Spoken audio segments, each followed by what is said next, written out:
Today's lesson is renting a car.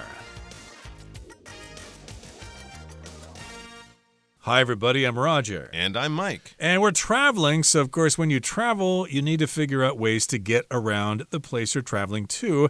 If you go to Japan, for example, it's really easy to get around there on trains and things like that. But if you go to a place like America, well, their train system is just really terrible, and nobody wants to ride on those awful Greyhound buses. So if you go there, you're probably going to need to rent a car. Absolutely. Traveling around Europe might be a good place to rent a car, especially in a country like England or France, where they might have, lovely little places. You can kind of design your own little self-tour. It's easy to travel by train, but of course, with a car, it gives you a bit more freedom. You can pick where you want to go and get off the beaten path, as we say, get away from some of the main population centers where the trains mainly serve and get to some of those smaller towns. But there are some things you should know about renting a car.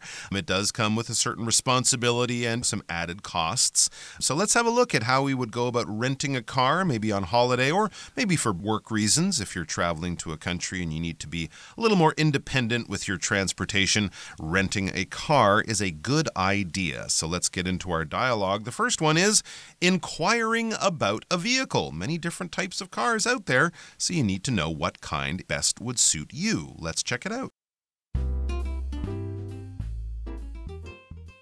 Renting a car. 1. Inquiring about a vehicle. Miles enters a car rental office to discuss a reservation he made online. Hi, I made a reservation online, but I've got more luggage than I expected. Can I upgrade to a larger vehicle with extra storage space? Of course. Could you give me your reservation number? It's 311-426-084. Okay, one moment, please. I see you've reserved a sedan. Do you have any preference for a specific brand or model for your upgrade? Not really. We have SUVs like the Toyota RAV4, Nissan Rogue, and Hyundai Santa Fe. All offer spacious trunks. Great! What are the rental rates for 5 days? They are all available for $55 a day. I'll take the RAV4 then. 大家好，第一部分介绍动词 inquire， 它的意思是询问、打听或是查询。例如 Dale inquired about the job that he saw advertised online. Dale 打听了他在网络上看到刊登招聘广告的那份工作。或者 Jeff inquired about ticket prices to Paris. Jeff 询问了去巴黎的机票价格。下一个看到形容词 rental， 表示租赁的或是供出租的。例如 We recently signed a rental agreement for a beach house for next summer. 我们最近签了一份明年夏天海边别墅的租赁协议。或是 We need to find a rental space for the event next month. 我们需要为下个月的活动找到租用场地。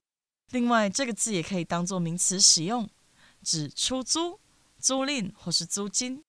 造个例句 The rental of office spaces in downtown has increased significantly this year.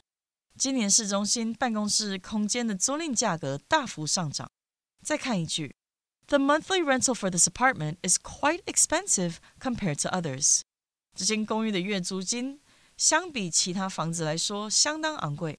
继续看到动词 upgrade， 它的意思是使升级、改良，也可以是提升的意思。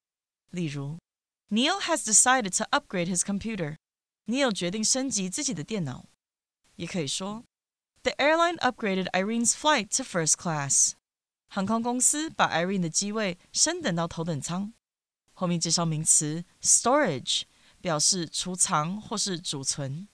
可以说 We use the basement in our house for storage. 我们用房子的地下室来存放东西。又或者说 After harvesting the corn, the farmer put it in storage to save for later use. 玉米收成后，农夫将其储存起来以备日后使用。接着介绍名词 preference， 指的是偏爱、偏好或是喜好。举例来说 Molly's preference for classical music is well known among her friends. Molly 对古典音乐的偏爱在朋友间是众所皆知的。或是 Janine has a clear preference for rock music over country music. Janine 明显喜欢摇滚乐胜过乡村音乐。再来看到形容词 spacious， 表示宽敞的或是空间大的。例如 The spacious living room is ideal for hosting gatherings and parties. 这个宽敞的客厅非常适合举办聚会和派对。也可以说 The spacious classroom provides plenty of room for students to engage in group activities. 宽敞的教室提供学生很多空间参与团体活动。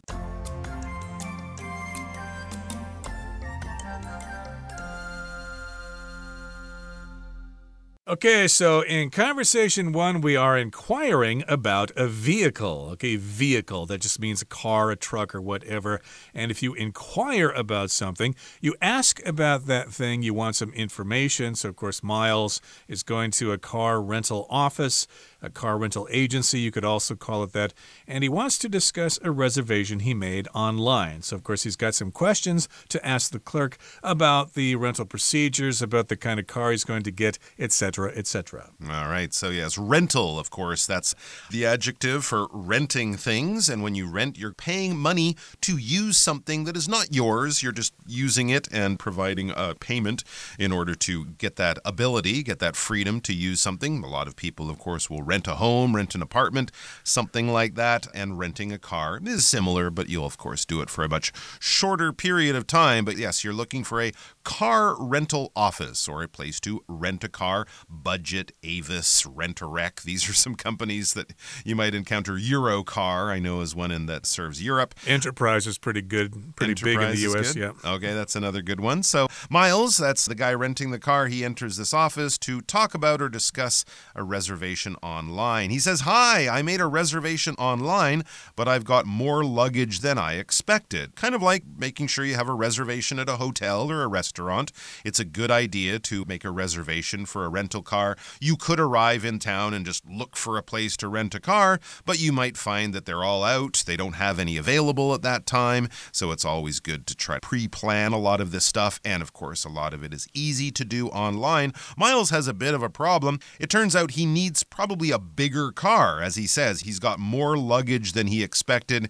He thought he might have just one large suitcase, but it turns out he has 2 or 3, so a small car with a small trunk might not be good enough, and that's why he asks, can I upgrade to a larger vehicle with extra storage space? So he wants to upgrade to a larger vehicle. When you upgrade, you're basically saying I'm willing to pay more for more, right? If you need to upgrade your hotel room, you might want a better room, a larger room, a room with 2 beds instead of just 1, or maybe a room with a better view or something like that. Generally, if you're upgrading, yes, you're looking for something better, but you're also have to be willing to pay more for it because, of course, it's going to be better. And a lot of companies will charge you based on that. So he's looking, in this case, for a larger vehicle with extra storage space. Storage space is where you put stuff to keep it safe when you don't really need it. In your home, storage space would be a cupboard or a closet or maybe a large box that you just put your winter clothes in and sort of stick it away in the corner or put it somewhere during the summertime when you don't need that stuff. Storage space is very, very useful. And in a car, storage space would be the trunk, largely the back container or compartment in the car where you put things and you can lock them away and they won't take up space inside the car. So basically, he needs a bigger car. He'll pay more, but he wants to take more with him. Yeah, that storage space you just mentioned at the back of a car is called the trunk, but of course, that's for a sedan. And most people are driving SUVs these days, so would you call that still the trunk at the back of the SUV because it's kind of open to the inside of the car? I guess you would. The trunk, the rear compartment. I would say the back myself. The back of the car. Yeah, I guess you could say that too. And of course, if you're in the UK, they have the very cute word, the boot. You put your baggage in the boot, and the front of the car, you would call that the bonnet. So there's the bonnet, which is like a hat, and a boot, which of course is a type of shoe. You put your luggage in the boot of the car or the trunk of the car. Indeed. I think we called the bonnet the hood. The hood, yes. In North America. Okay, here's what the clerk says. Of course, I can answer your questions, and of course, I can let you upgrade to a larger vehicle that has extra storage space. Could you give me your reservation reservation number. So yes, indeed, Miles, you did make this reservation online, but I need to check your account. I need to check your information. So please give me your reservation number. And Miles gives the clerk the number. And then the clerk says, okay, one moment, please. I see you've reserved a sedan. Do you have any preference for a specific brand or model for your upgrades? Of course, when you make a reservation online, you can specify which kind of vehicle you want, and they'll probably show different models of cars that they have available, whether it's Chevrolet or Toyota or BMW or whatever, and then you can pick the type of car, a compact car, a sedan, an SUV, maybe even a truck. These might be the choices you see, and he wants to reserve a sedan, which is a car that has a trunk. Absolutely, a trunk and 4 doors. So usually we would find on a sedan, a typical taxi would be a typical sedan probably, unless it's a larger SUV, which we'll get to. But think of a pretty standard 4-door car, that would be a sedan. So does he have a preference? Does he have a special type of car or special company, special brand of car? Miles says no. Anything with 4 wheels and a steering wheel and an engine that will go is fine for me. And so the clerk kind of explains his options that are available at that time. On the lot, they say we have SUVs. That's a sport utility vehicle. So it's a larger car than a sedan. And it will have, as Roger explained, not just a trunk where you put things, but an area in the back with windows where you can actually even have passengers sometimes. So a larger area to carry things with you. And they have several models here: the Toyota RAV4, the Nissan Rogue, the Hyundai Santa Fe. All offer spacious trunks. So all of these are pretty similar. They even kind of look fairly similar, as most cars do these days. And they will all be suitable. As the clerk says, they all offer, or they all have, spacious trunks. If something is spacious, it has a lot of space. That's all we're talking about there. There's lots of room, lots of space. If you're paying for a first-class airplane ticket, you might like it because the seats are more spacious. There's more space in the seat. You don't kind of feel like your hips are being sort of squeezed between the arms of the chair. There's more space up there. Of course, larger homes might have more spacious rooms in them or something like that. There's more space. They're bigger rather than smaller. Indeed. So, of course, they're going to have lots of SUVs. And Miles says, great. What are the rental rates for 5 days? So, yes, he can upgrade to a larger vehicle. So he's happy about that. And then he wants to know about how much he has to pay to use the vehicle. What are the rental rates for 5 days? How much do I have to pay to use this car for 5 days? I don't get to keep it, of course. I can use it or rent it for 5 days, and then I have to give it back. But yeah, what's the price? How much do I have to pay? Yeah, how much is it going to cost? And of course, remember, this is an upgrade from a sedan, so he'll be paying more for the larger SUV-style car. And I guess that would also work out to more in gas, right? Because the gas consumption of an SUV will be higher than a sedan, so he might have to fill it up a little more often or have a larger gas tank. So that's another thing to take into consideration if you're planning on doing a lot of driving. SUVs will require more gas than a smaller car. But for the basic rental rate, the clerk says they're all available for $55 a day. So it doesn't matter if it's the Toyota, the Nissan, the Hyundai, just this style of car, this SUV style of car, they're all $55 a day. But remember, yes, the gas might be a little more expensive. Miles takes no time in making his decision. He says, I'll take the RAV4 then. So that's the one that he wants, and that's the one that he's going to get. So there we are. We're done with that, but we have a few more things to talk about before Miles drives off the lot with his new rental car, and we're going to talk about the return policies in the second part of the article. 2. Discussing return policies. Miles continues the conversation with a question. I'm planning to drive to another city. Are there any extra charges for a one-way rental? We have branches in multiple cities, so one-way rentals are fine, and there's no extra fee for dropping off at a different location. Here's a brochure with detailed information about all the return locations. Thanks, that's helpful. Is there anything else I should know? Yes, the latest return time is 9 p.m. If you can't return the vehicle by then, after-hours fees will apply. Okay, good to know. I'll make sure that I return it in time. Sounds good. 第二部分看到名词 brochure 表示小册子或是广告手册。可以说 We advertise through posters, brochures, and newspaper ads. 我们透过海报、手册和报纸广告来做宣传。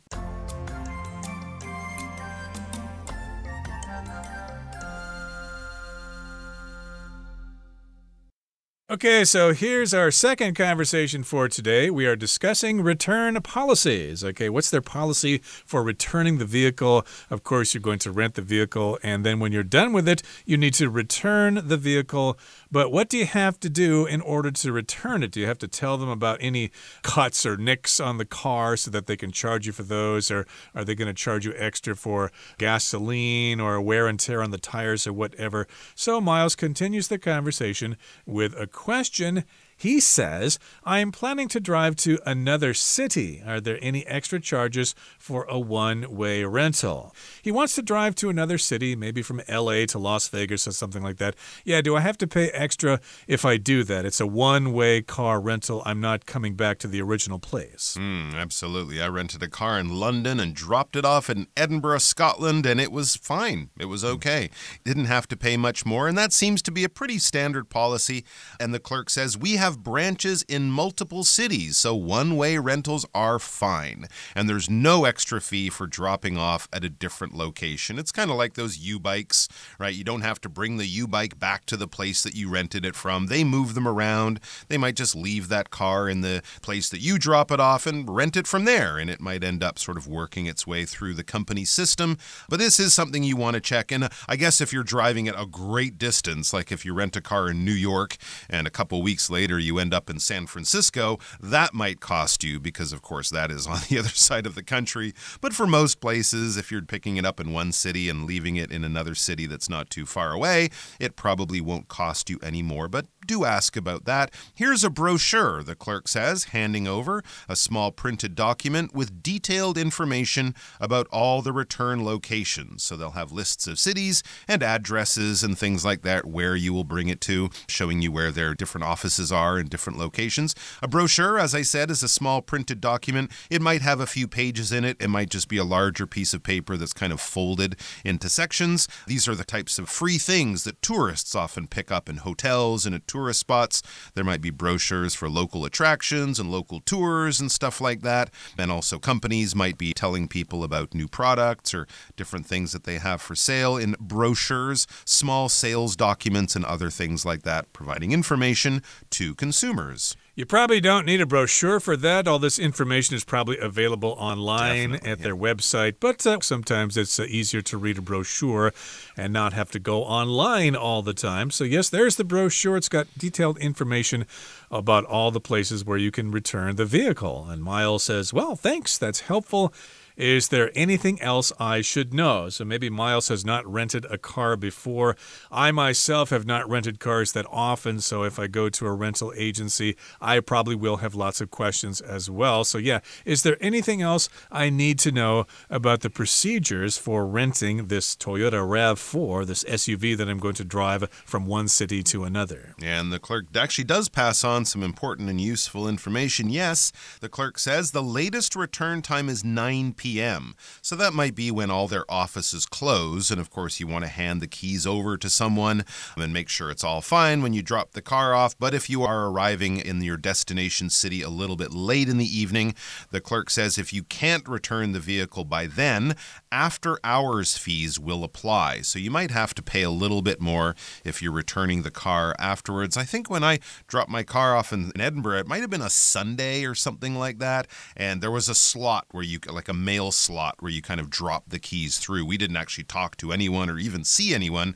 We just brought it to a certain parking lot at the train station in Edinburgh and dropped the keys off. There wasn't an extra charge, but this is something you want to check out because you don't want to be wandering around somewhere looking for an open door, looking for someone to give it to. And if there are these after hours fees, basically an extra charge because you're doing something late beyond normal business hours, you do want to know about that. Okay, and Miles is very grateful for the clerk's help. Miles says, okay, good to know. That's good to know. Thank you for telling me.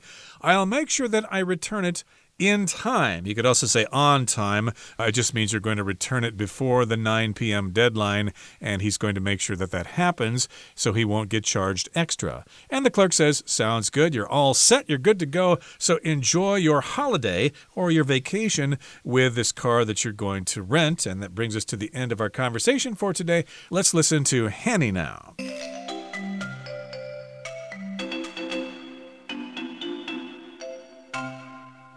各位同学大家好，我是 Hanny。 我们来看今天的文法重点。在课文第一部分的对话里， Miles 来到租车公司，他想要更改预约，把车子升级到更大的车型。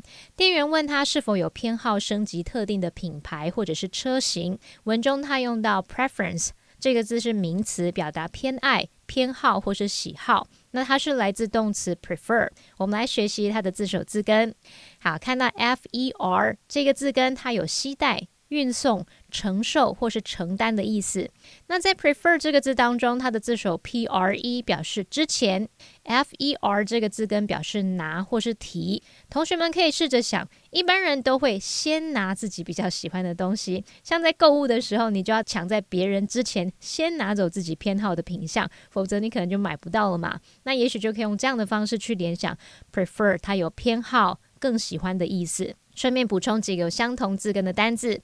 第一个是 confer， 它的字首 C-O-N 表示一起， F-E-R 这部分表示承担。碰到问题要一起承担的时候，那大家可能就会一起商讨解决办法嘛。因此 confer 它就有协商、商谈的意思。那在后面如果再加上名词字尾 E-N-C-E 会得到名词Conference 就是表达会议、研讨会。好，那第二个补充的是 transfer， 它的字首 T-R-A-N-S 表示横越， F-E-R 表示运送。横越运送应该可以联想到 transfer 它有转移的意思，那它还可以表达像转让啊、转乘啊、转机、转账等等的语义。好，在课文第二部分的对话里，店员有提醒 Miles 最晚还车时间是晚上9点，如果无法在那之前还车，将会收取超时费用。它是用 after hours fees will apply 来表达将会收取超时费用。那 after hours fee 这边就是指说在非营业时间提供服务时需额外支付的费用。Apply 则是当不及物动词，表示适用生效。它当这个意思来解释时，也常常会搭配 to， 我们就可以用 apply to somebody or something 去表达适用于某人或某事物。举例来说 ，The rules apply to everyone in this company。这些规则适用于全公司的人。好，那顺便补充一下 ，apply 当及物用的时候呢，我们可以用到 apply A to B 去表达把 A 涂抹在 B 上，或者是把 A 应用运用在 B 上面。例如 She applied some sunscreen to her face， 她在脸上抹了一些防晒乳。或者是像老师可能要指派作业报告的时候，也许会对学生说 Try to apply what you've learned to this project， 试着将你所学的运用到这份报告上。好，那以上就是今天重点整理，我们回顾今天单字吧。Rental. The rental agreement states that no pets are allowed in the apartment. Upgrade. They are upgrading the security system to protect customer data. Storage. We need more storage space for all these documents. Preference. Some people have a preference for online shopping rather than visiting stores. Spacious. The hotel room was spacious and had a beautiful view of the ocean.